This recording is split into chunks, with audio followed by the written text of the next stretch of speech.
सनं हिमजलैः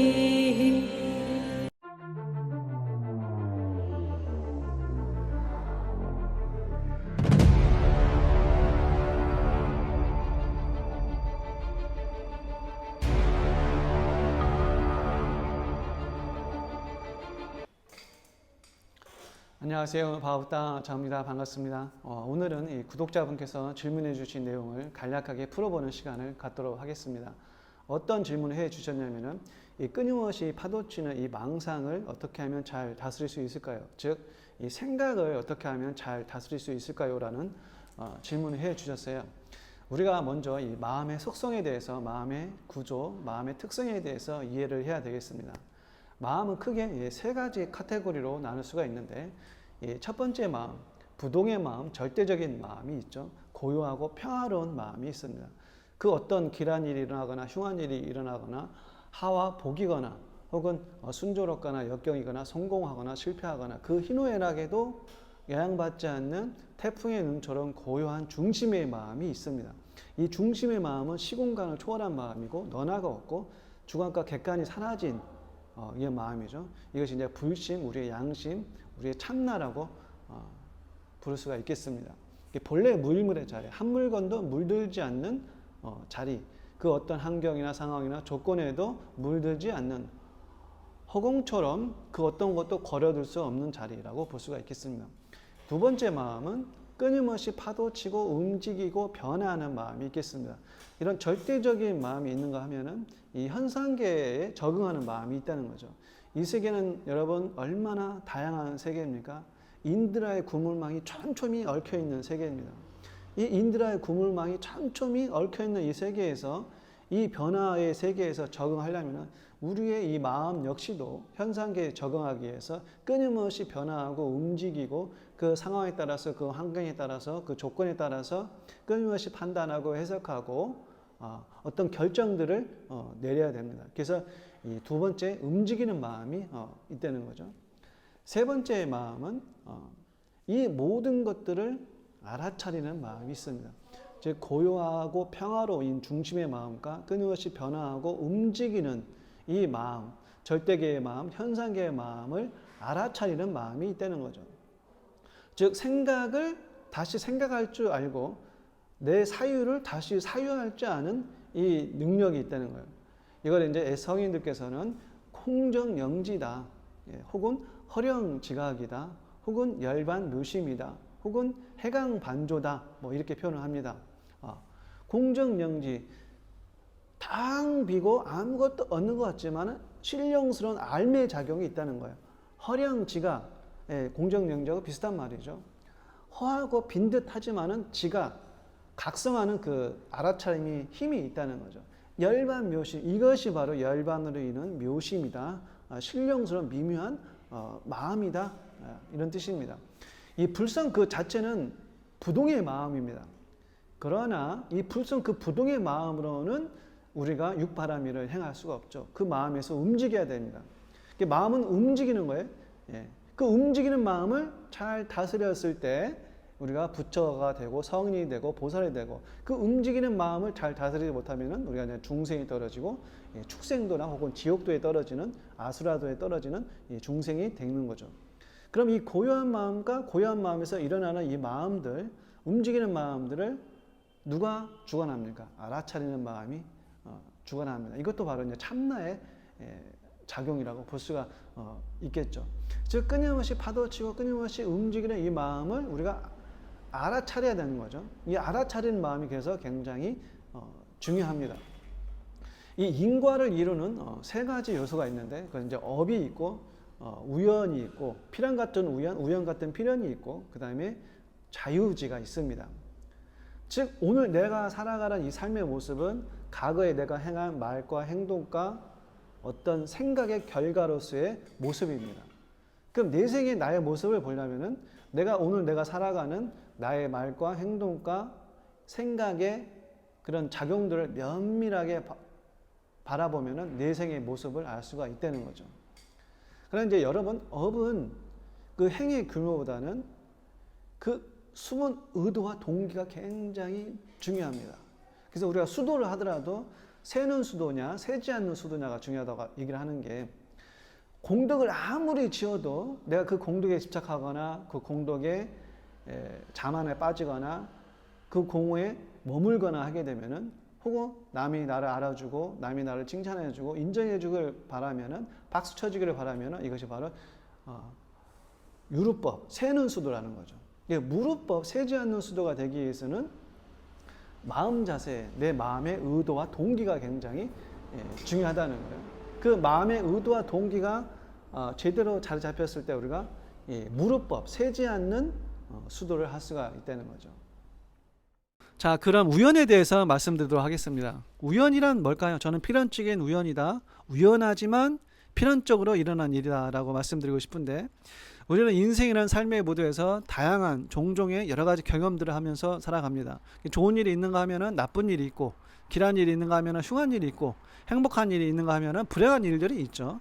우리가 행복하고 좋고 길한 일들은, 행운스러운 일들은 있는 그대로 수용하면서 받아들이지만은, 불행하고 나쁜 일들, 안 좋은 일들, 상실의 아픔들, 이별의 고통들, 좌절, 실패, 이런 부정적인 감정이나 부정적인 사건, 사고의 일이 발생하면은 우리 마음은 어떻게 달려가냐면 남 탓으로 돌립니다. 뭐 신이 무심해서, 전생에 내가 죄가 많아서, 혹은 업장이 많아서, 혹은 뭐 사주팔자가 안 좋아서, 혹은 별자리가 안 좋아서, 혹은 내가 삼재가 들어서, 이런 식으로 해석을 한다는 거죠. 이런 식으로 마음이 판단을 한다는 거죠. 내가 만나는 모든 일들이 분명히 전생에 내가 가져온 업의 영향일 수 있습니다. 그러나 현세에 일어나서 현세에 발생하는 일들이 있어요. 우리가 먼저 여기서 간과하지 말아야 될 사실은 뭐냐면, 모든 업은 무지무명에서 비롯됩니다. 이게 박지 못하고 어리석은 마음, 지혜롭지 못한 마음 때문에 일어난다는 거죠. 즉 우연하게 발생한 일도 있고 필연적으로 발생하는 일도 있어요. 여러분이 예를 들어서 절에 와가지고 3000배 부처님 전에 절을 드렸습니다. 아주 정성스럽게 일심으로 잡념 하나 없이, 망상 하나 없이, 정말 함령이라고 그러죠. 부처님하고 이심인심 해가지고 절을 드렸어요. 절이 끝나고 3000배가 끝나고 이 절간 밖으로 나와서 계단을 내려가는데, 계단에 마치 바나나 껍질이 있는데 나는 바나나 껍질을 알아차리지 못했어요. 보지 못했어요. 그래가지고 그 바나나 껍질에 미끄러져가지고 넘어졌습니다. 넘어져가지고 엉덩방아 찧어서 고관절이 나갔다고 칩시다. 혹은 뭐 다리가 부러졌다고 칩시다. 그러면 이 일이 일어난 그 원인은 어디에 있을까요, 여러분? 전생에 업장이 많아서 그랬을까요? 사주팔자가 안 좋아서 그랬을까요? 신이 무심해서 그랬을까요? 별자리가 안 좋아서 그랬을까요? 어떤 원인일까요? 무지무명하기 때문이었죠. 박지 못하기 때문입니다. 알지 못하기 때문입니다. 뭘 알지 못해서? 계단에 바나나 껍질이 놓여 있는 거를 알아차리지 못해서 내가 넘어진 거예요. 우연하게 발생한 일이지만 또 필연적인 일이라고 제가 말씀을 드리는 이유가 바로 여기에 있습니다. 내가 바나나 껍질을 알아차리지 그 못한 원인으로 내가 넘어진 거죠. 그 넘어진 결과로서 내가 엉덩방아를 찢고 고관절이 나가고 다리가 부러진 겁니다. 즉 현세에 지어서 현세에 받은 거죠. 모든 일들이 다 전생에 업장 때문만은 아니다. 이 업과 우연이 작용을 하고, 이 업과 우연 속에서 중요한 선택지가 뭐냐면 바로 자유의지다. 자유의지가 또 중요합니다. 여러분의 선택에 달려 있다는 거예요. 좋은 일이든 나쁜 일이든 내가 어떤 선택을 하느냐, 내가 어디에 먹이를 주느냐, 여기에 이제 문제가 있는 거죠. 자, 여기서 자유의지란 뭘까요? 아까 인과의 3요소가 업이 있고 우연이 있고 자유의지가 있다고 얘기를 했죠. 그런데 나의 자유의지가 어떻게 움직이냐는 거죠. 욕심으로 움직이느냐, 혹은 양심으로 움직이느냐, 양심의 자명함으로 움직이느냐, 혹은 욕심의 무지함으로 움직이느냐에 따라서 또 달라집니다. 그래서 우리가 여기서 알아차림이 중요하다고 얘기를 하는 거예요. 즉 내 마음의 기신 동념들을 알아차려야 됩니다. 왜 알아차림이 중요하냐고 얘기를 하냐면, 이 마음은 습관적으로 움직여요. 관성에 의해서 움직인다는 거죠. 여러분 바지를 입을 때 왼발이 먼저 들어갑니까? 오른발이 들어갑니까? 먼저 들어갑니까? 여러분 화장실을 갈 때 첫 번째 칸에 먼저 갑니까? 중간에 갑니까? 제일 마지막 칸에 갑니까? 여러분 커피숍에 갔을 때 어떤 사람은 구석진 자리 가고 창문가에 가기도 하고, 어떤 사람은 중앙에 가기도 하고, 어떤 사람은 입구 자리에 앉기도 하고, 어떤 사람은 햇볕이 잘 드는 자리에 앉기도 합니다. 우리가 신발을 신을 때 왼발부터 들어갈까요? 오른발부터 들어갈까요? 무의식적으로 하는 행동의 패턴이 있다는 거예요. 간성이 있다는 거죠. 이거를 알아차림하는 게 굉장히 중요하다. 그래서 이제 생각이라든가 망상이 일어났을 때 아까 제가 말씀드린 고요한 마음이고 움직이고 변화하는 마음이 있고 세 번째 가장 중요한 게 바로 알아차림의 마음이 있다라고 얘기를 했잖아요. 그래서 우리가 변화하고 움직이는 마음을 잘 알아차려야 돼요. 그럼 이 움직이고 변화하는 마음, 이 생각들 끊임없이 일어나는 이 망상들을 우리가 어떻게 하면 다스릴 수 있을까요? 먼저 움직이고 변화하고 끊임없이 망상이 일어나는 이 생각들을 잘못됐다고 생각하지 말아야 돼요. 당연한 겁니다. 우리가 현상계를 살아가면서 이런 마음들은 당연히 일어나는 거예요. 왜 일어나느냐? 그 원인이 이제 무명의 업상에 의해서 일어나는 것이 분명히 있습니다. 근데 무명의 업상은 왜 일어나느냐? 그 원인을 소급해 보면 그것은 그냥 일어나는 거예요. 예. 여러분 바다에 파도가 있고 태양에 빛이 있습니다. 예. 우리 본성에는 이 고요한 마음의 바다에는 생각, 감정이라는 파도가 있고 빛이 있다는 거죠. 이 생각, 감정이라는 파도와 빛이 본성이라는 바다의 외관을 꾸며줍니다. 즉 나의 애형을 꾸며주는 하나의 좋은 무기라는 거죠. 이제 그것이 이제 인간의 풍부한 상상력과 선명한 기억력이라 저는 그렇게 정의를 합니다. 이 풍부한 상상력과 기억력에 의해서 인간이라는 이 나라는 개성을 꾸며주고 가꾸어준다는 거죠. 이 상상력과 기억력이 인류의 문명을 발전시켰습니다. 그런데 이 상상력과 기억력을 너무 과도하게 쓰고 너무 치우치게 쓰고 너무 편중되게 쓰기 때문에 즉 제품의 설명서를 우리가 제대로 읽지 못하기 때문에 마음 다스리는 것을 잘 모르는 거죠. 네. 그래서 생각, 망상은 끊임없이 일어난다. 그러면 이제 이 생각, 망상을 어떻게 치료해야 되는가? 그것은 이제 세 가지 관점이 있습니다. 첫 번째, 생각은 그저 파도처럼 일어났다가 사라지는 것이다. 이 점을 이해를 해야 됩니다. 이게 진여의 성품으로 간주를 해야 되겠죠. 이미 일어난 좋은 생각은 계속 그 생각이 유지될 수 있도록 정진을 계속 해야 되고 아직 일어나지 못한 좋은 생각은 그 생각이 일어나도록 또한 또 정진을 해야 되지만 좋지 못한 생각, 이미 일어난 나쁜 생각, 망상들, 탐진치에 물든 삼독의 마음들은 빨리 없애야 되겠죠. 그 생각이 사라지도록 놔둬야 됩니다. 혹은 내 마음에서 일어나는 상처, 절망, 분노, 시기, 질투, 종종의 잡념들, 망상들, 욕심들 이런 생각이 일어났을 때 우리는 그것을 어떻게 다스려야 될까요? 그 생각을 그냥 놔둬야 됩니다. 이게 생각을 다스리는 가장 좋은 비결은 생각에 대해서 생각하지 않는 거예요. 어떻게 보면 생각에 대해서 생각하지 않으면 즉 거기에 관심을 두지 않고 먹이를 주지 않고 거기에 붙들리지도 않고 거기에 빠져들지도 않고 거기에 집착하지도 않고 관심을 두지 않으면 이 생각이라는 망상은 그저 일어났다가 다시 바다로 기일합니다. 원래 자리로 돌아가는 거죠. 그런데 우리가 생각에 먹이를 주고 생각에 관심을 주면 이 생각은 계속 자라나기 시작합니다. 우리가 지나가는 뱀을 가만히 놔두면 뱀이 물지 않겠죠. 그런데 이 생각이라는 뱀을 계속 건들고 띠적거리고 우리가 잡을수록 이 생각은 더욱더 달려들고 나를 뭅니다. 그래서 하늘에 무심히 떠가는 구름을 바라보는 것처럼 창문 밖을 지나가는 사람을 무심히 바라보는 것처럼 생각을 그저 놔둬야 돼요. 이것을 이제 내립비, 그냥 냅두라는 거죠. 하루는 부처님께서 안한존자하고 길을 걷다가 한 그늘 아래 쉬고 있었습니다. 그 옆에는 조그마한 개울이 있었는데 마침 이 수레가 그 개울을 건너가면서 이 부처님이 앉은 자리를 지나치고 있었어요. 그래서 부처님께서 안한존자에게 말씀을 하십니다. 안한아, 내가 목이 마르니까 저기 지금 개울에 가가지고 물 한 잔만 떠와라 이렇게 얘기를 합니다. 그래서 안한이 그 말을 듣고 컵을 들고 이 냇가로 갑니다.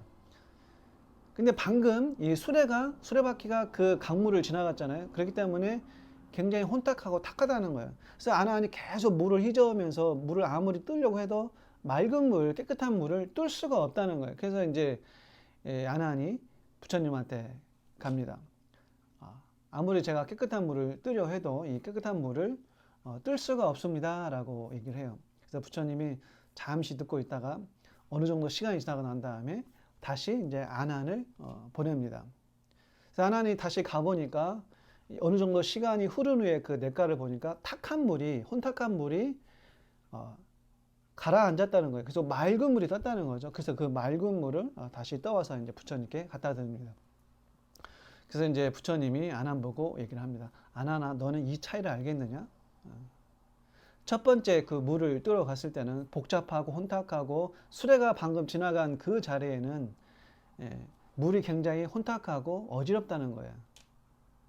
내가 그 물을, 깨끗한 물을 뜨려고 자꾸 그것을 휘젓고 저을수록 물은 더 혼탁해진다는 거죠. 그러나 그것을 건들지 않고 관심 두지 않고 내버려 두면은 그 혼탁한 물은, 탁한 물은 가라앉는다는 거죠. 자연히 마음이 충만해진다는 거죠. 우리가 그래서 마음을 건들지 않고 놔두면 마음은 저절로 충만해집니다. 저절로 깨끗해집니다. 근데 내리비하지 않고 그 마음에 신경을 쓰기 때문에 더러워진다는 거죠. 그래서 이 생각은 그저 흘러가게 두지만은 우리가 전생을 살아오면서 육도윤회를 돌면서 뭐 축생도 아수라도 인간도 천상도를 돌고 돌면서 쌓아온 다양한 삶의 경험과 정보들이 내 아래아식 속에 숨어져 있습니다. 그래서 이제 팔식을 아래아식을 종자식, 함장식이라고 얘기를 하는 거죠. 이 숨겨져 있는 이 씨앗이 연을 만나서 싹을 틔우는 거를 이제 종자생 현행이라고 하고, 그 현행된 그 행동이 다시 훈습을 해서 내 종자로 심어집니다. 이거를 이제 또 현행 훈종자라고 불가에서는 표현을 하는데, 그래서 다양한 생각들, 다양한 망상들이 때로는 부처의 마음, 때로는 보살의 마음, 때로는 축생의 마음, 때로는 다투고 싸우는 아수라의 마음, 때로는 시기하고 질투하는 이런 마음들이 끊임없이 자기도 모르게 내가 의식하지 못하는 사이에 무의식적으로 솟아난다는 거죠. 이것이 이제 망상이고 탐진치에 물들인 중생의 마음이죠. 그래서 이런 생각이 일어났을 때 이거를 이제 무명의 업상이라고 표현을 합니다. 무명에 의해서 업상이 일어난다는 거죠. 이 무명의 업상을 우리가 뿌리부터 제거하지 않으면 이 업상이 자라나서 전상이 되고, 이 전상이 자라나서 현상이 된다고 이제 얘기를 합니다. 이 무명의 업상은 우리 아기 때부터, 태어날 때부터 가지고 오는 거예요. 그래서 모든 어린아이는 늙은이가 태어난다 이렇게 표현을 합니다.